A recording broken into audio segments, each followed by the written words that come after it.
Let's get it started. Oh, I have to refresh the page apparently. My mouse is lagging behind.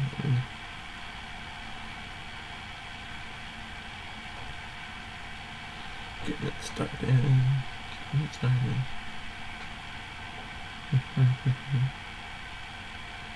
There we go.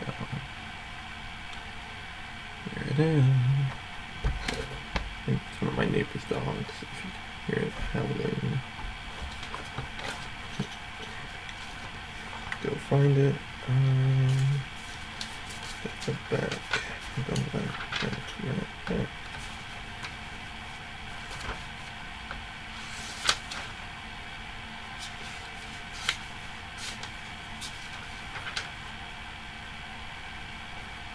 Too far. Yeah, I have most of this pictures in a notebook. Perfect. Okay, I'm just gonna get a shareable link real quick.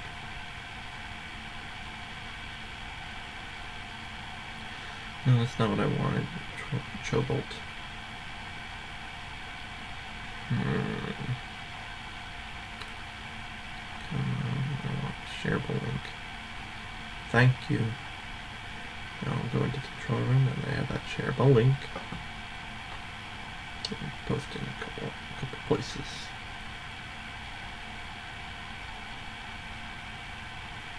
Okay. Let's set up a circle. That's what I do.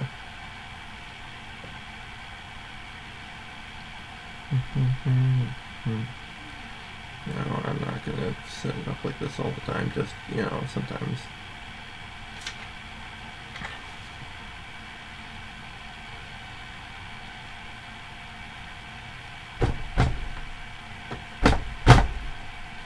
My computer's kind of a piece of shit sometimes. Come on, mouse move. Chip, chop, chip.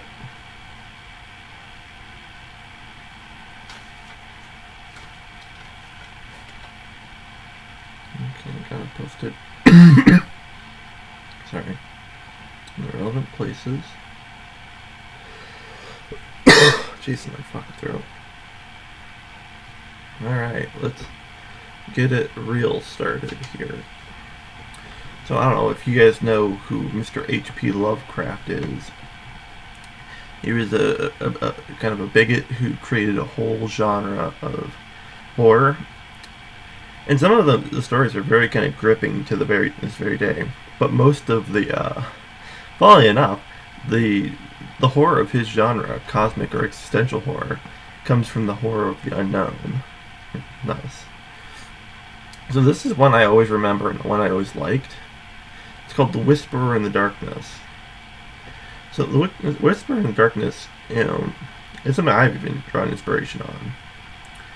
But as most Lovecraft stories go, the person telling the story, or the point of view, is not always, but is most times just someone who's hearing the story secondhand.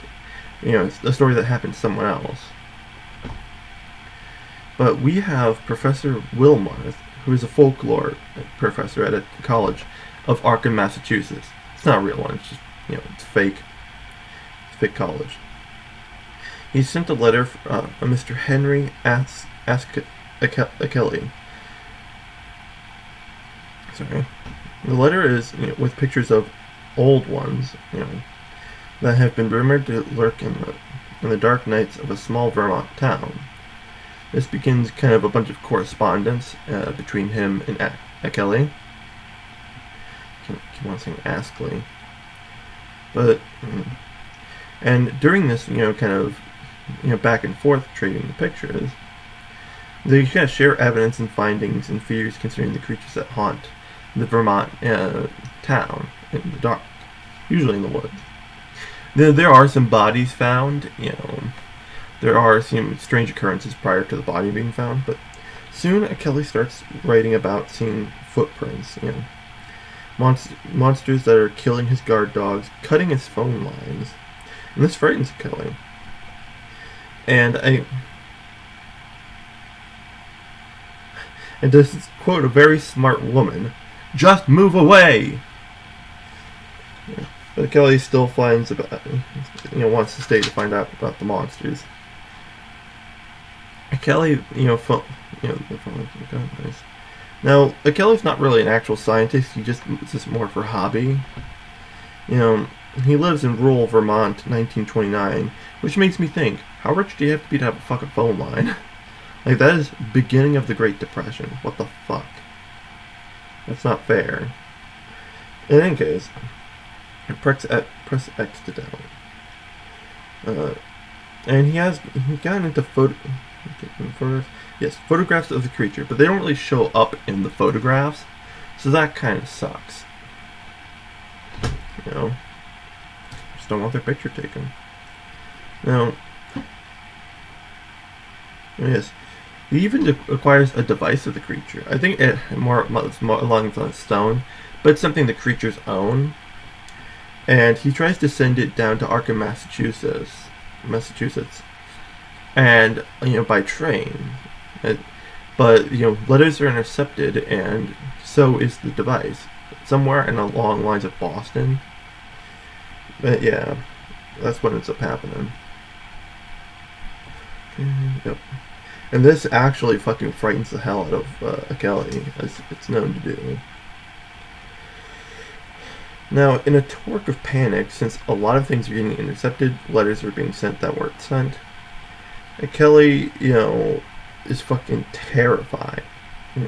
A lot of it's, just the terrifying ramblings of Mr. Kelly. One night, Walmarth gets an urgent letter from Kelly that acts as if he has a little time left, and that under no circumstances is he to go to the Kelly home, and to be very careful for agents of these creatures. Which, obviously, yeah, like, this would scare the shit out of somebody. However, next morning, he gets another letter saying that it was just all a misunderstanding about the creatures. That, the creatures, for lack of a better name, I'll call them Plutonians, that they have come here to share strange and fantastic secrets of science in the universe. Yeah, that sounds like a ploy if I ever had one. But the tone of the letter sends up a red flag to Walmarth, but he resolves to go to visit Kelly anyways. Fucking moron. Walmarth arrives at night. Also, not a good idea. Gotta do better planning, dude. Ugh. It's already haunted. What were you expecting? Alright. He enters the house, and wrapped up in a figure, that's why I have these two covers, this scares the shit out of me. I think I even saw, like, a movie clipping. That was terrifying. It was awful. I was not okay. But, saying that he is a Kelly. He's all wrapped up like that, sitting in a chair he never moves from. Yep. And after some dialogue that would be at home in Welcome to Dead House, Walmarth, gets some coffee, but he knows it has a very foul taste. And if I know enough about forensic files, that means it's arsenic. A heavy metal poison that will cause heart failure. He goes to the basement. Also, another good idea. Starting to see why this, why this shares some, simulators, slashers, Goes to the basement where he finds a brain suspended in a jar. Yeah, again, I can't excuse his decisions. I just think it's terrifying to experience. He hears the voice of a Kelly telling him that he can see the alien thanks to being separated from his human sensory organs. This sends, Walmarth upstairs to check out the man in the room. And that just as he reaches... just as he gets, to the, chair where the guy was sitting, all he sees is the face and other features, presumably severed from a Kelly, and being worn by one of the creatures, laying in the chair among the other clothes. Again, yeah, this is one of the only times in books I'd be like, That's fucking terrifying. I need to get the hell out of there.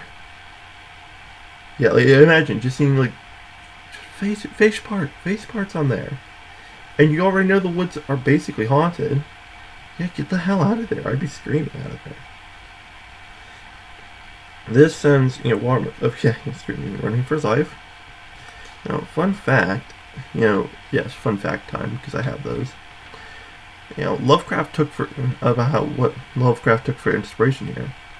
So, in 1929 was the year that Pluto was discovered, and even prior to that, that was what they were still looking at it. So that was inspiration for this, because the farthest outpost which these creatures are said to come from is Pluto. The reason we can't take photographs of them, according to the story,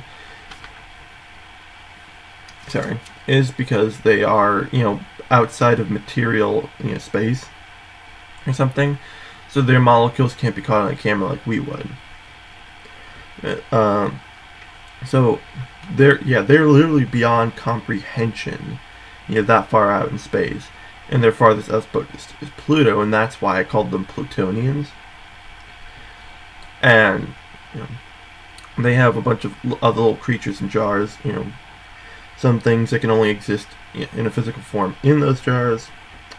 But I guess that whole thing about the farthest outpost being Pluto came from Pluto just being discovered. Now, one interesting thing about Pluto is it was only recently we got very clear photographic images of Pluto, and NASA left it up to public vote what we should call some of the places in Pluto. And one of them was called the Cthulhu Macula.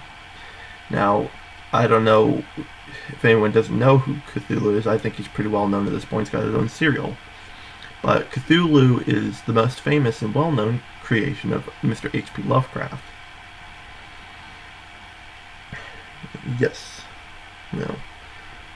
Other than that, I think this is kind of terrifying, especially if you put yourself in the place of this guy.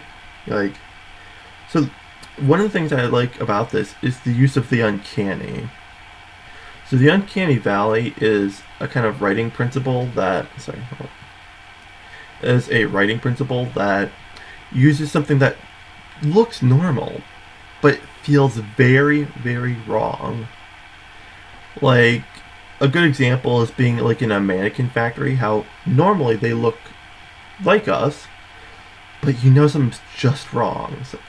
Or in this case, he knows he's never met a Kelly up to this point, but he's looking at this thing that claims to be a Kelly, and he gets just a dread about it.